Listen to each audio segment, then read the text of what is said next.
Hello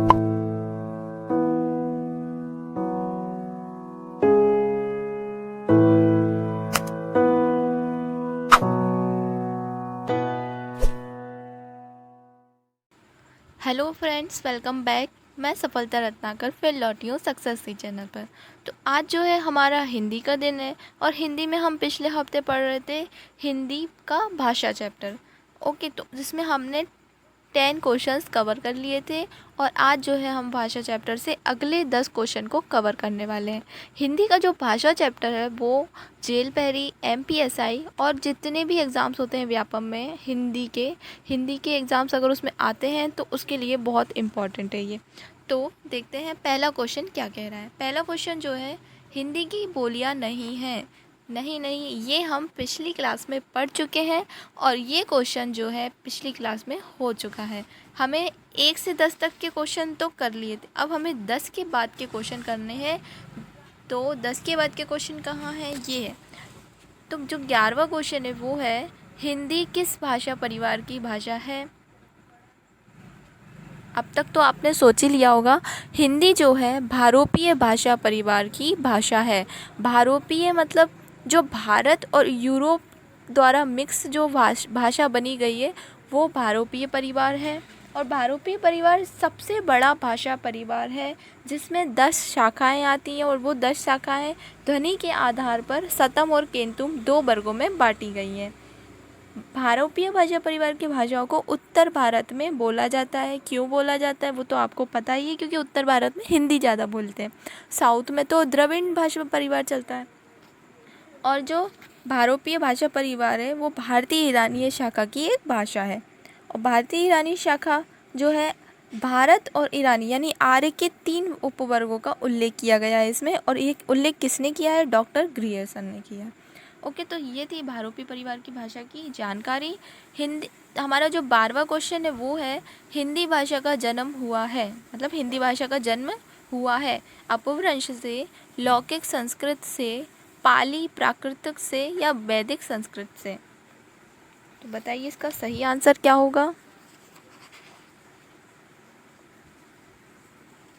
अब तक तो आपने सोच ही लिया होगा, तो जिसका सही आंसर है वो है ए, अपभ्रंश से।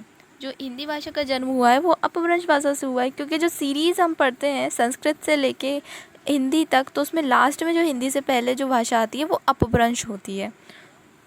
हमारा जो 13वां क्वेश्चन है वो है, भाषा शब्द की उत्पत्ति निम्न में से किस धातु से हुई है। तो सबसे पहले चैप्टर स्टार्ट करने से पहले हम यही पढ़ते हैं कि भाषा शब्द की उत्पत्ति इस धातु से हुई है। तो वो किस धातु से हुई है? भाषा शब्द की उत्पत्ति भाष्य धातु से हुई है, यानी ऑप्शन नंबर सी जो है वो एकदम करेक्ट है। किस किस के सही जा रहे हैं कमेंट करके ज़रूर बताएं। 14 नंबर क्वेश्चन है, निम्न में से कौन सी बोली अथवा भाषा हिंदी के अंतर्गत नहीं आती है। इनमें से आपको बताना है कि हिंदी के अंतर्गत कौन सी भाषा नहीं आती है। ए कन्नौजी, बी बांगरू, सी अवधी या डी मलयालम। तो इसमें अलग ही आपको दिख रहा है कि मलयालम जो है हिंदी भाषा के अंतर्गत नहीं आती है। मलयालम साउथ की भाषा है और साउथ में हिंदी भाषा नहीं बोली जाती है। तो कन्नौजी और बांगरू अवधी हिंदी भाषा में आती है लेकिन मलयालम नहीं आती है। 15वां क्वेश्चन है, हिंदी भाषा का कौन सा रूप मानक हिंदी के रूप में स्वीकार किया गया है। जो मानक हिंदी है उसमें कौन सा रूप स्वीकार किया गया है हिंदी भाषा का। ए पूर्वी हिंदी, बी पहाड़ी हिंदी, सी खड़ी हिंदी या डी दक्षिणी हिंदी।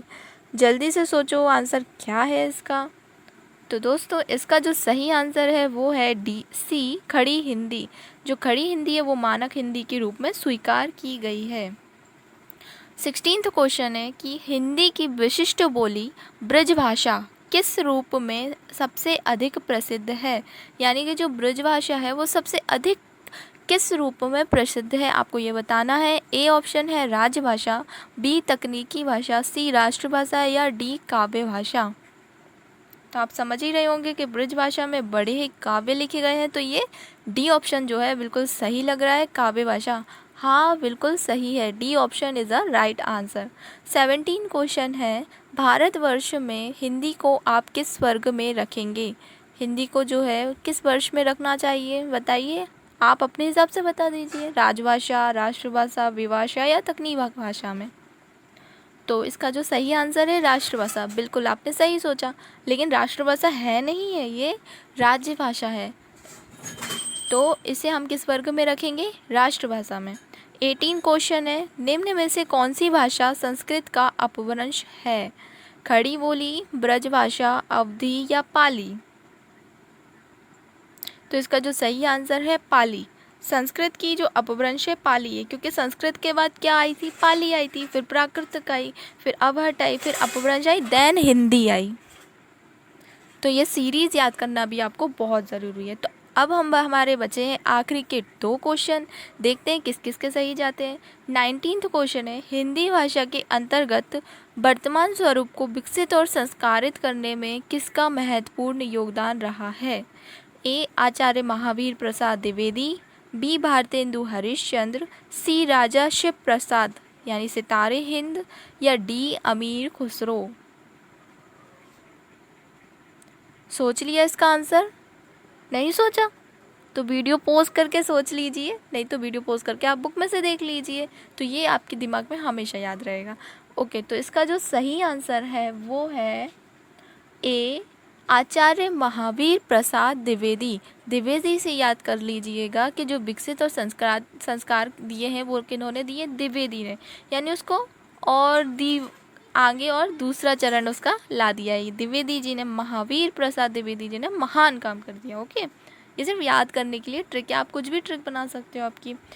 और जो आखिरी क्वेश्चन है आज का, निम्न में से कौन सी भाषा देवनागरी लिपि में लिखी जाती है?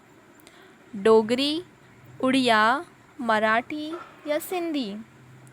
तो दोस्तों इसका जो सही आंसर है वो है सी मराठी। हाँ भाई, मराठी की लिखने का तरीका अलग है, लिपि अलग है, लेकिन जो देवनागरी लिपि है, देवनागरी लिपि में से ही मराठी जो भाषा है वो विकसित हुई है। ओके, तो ये सारे क्वेश्चंस बहुत इम्पॉर्टेंट थे एग्ज़ाम लेवल से। आप सभी को ये सारे क्वेश्चंस बनने चाहिए अगर आपकी हिंदी बहुत अच्छी है। अगर नहीं है तो हिंदी पर और प्रैक्टिस कीजिए, और कुछ अच्छी अच्छी बुक्स हैं उनको पढ़िए, जैसे कि आप हिंदी में लूसेंट की बुक ले सकते हैं, और एक बुक होती है तक्षशिला पब्लिकेशन की जो व्यापम सामान्य हिंदी के नाम से आती है, आप उसे भी ले सकते हैं। तो दोस्तों अब हम मिलेंगे अगले हफ्ते, और अगले हफ्ते हम मिलेंगे और 10 क्वेश्चंस के साथ। भाषा परिवार के ही क्वेश्चंस जो रहेंगे, क्योंकि अभी जो है भाषा परिवार के सिर्फ 20 क्वेश्चन इंपॉर्टेंट नहीं, और भी क्वेश्चंस इंपॉर्टेंट है, तो हम और क्वेश्चंस करेंगे। जितने ज़्यादा क्वेश्चंस उतनी ज़्यादा अच्छी प्रैक्टिस। और जो वीडियो को पहली बार देख रहे हैं, अगर उनको वीडियो पसंद आती है तो वीडियो को लाइक शेयर करना बिल्कुल ना भूलें। वैसे तो आप यहाँ तक आए हैं तो वीडियो तो ज़रूर पसंद आई होगी। ओके, तो अब हम मिलेंगे अगली क्लास में, और कल मैथ्स की क्लास है, तो मैथ्स में जो है नया चैप्टर स्टार्ट होने वाला है, तो कोई भी मिस मत करना, ठीक है। अब अगले हफ्ते के लिए हिंदी के लिए हम करते हैं बाय बाय, और कल करेंगे हम मैथ्स को हाय हाय। ओके, तो बाय बाय, जय हिंद एंड टेक केयर, और प्रैक्टिस करते रहिए ताकि आपका जो सब्जेक्ट है वो बहुत अच्छा होता रहे। Bye bye.